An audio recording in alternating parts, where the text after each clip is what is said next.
nuam phian a chiang phian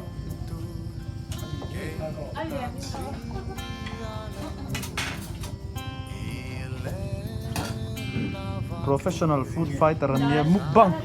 mukbang hal char char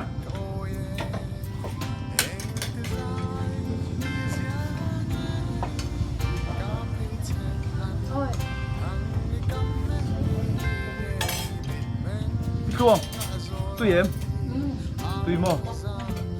và nãy thao về cái đó thật thế mày tùy rồi chuông đắn tí dễ lắm không